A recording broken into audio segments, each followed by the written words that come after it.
Sir आपको हम salute मारते हैं, ठीक है, और आपका ये काम बहुत अच्छा है। नहीं इंशाल्लाह ये मैं अभी ये रेडियो इधर नहीं खड़ी होने दूंगा, ठीक है ना। हाँ ये thank you so much sir. हाँ बस। अच्छा ये टेंट क्यों लगा हुआ है इनका?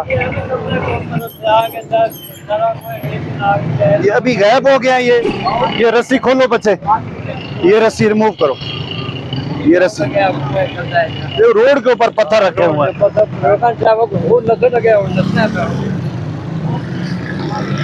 इसको रोक दे। शनाख्ती कार्ड दिखाएं अपना। नहीं ये कोई हालत है तुम्हारी, ये हालत है। ये देखो आप देखो टेंट किसने लगाया हुआ है? हमारा नहीं है। हाँ हमारा ले जाओ इधर, गली में लगाओ, मोहल्ले में ले जाओ, लेकिन रोड के ऊपर रेडी नजर ना आए, रोड खाली होना चाहिए। मैंने दोबारा पकड़ लिया, FIR दूंगा आप लोगों के पास।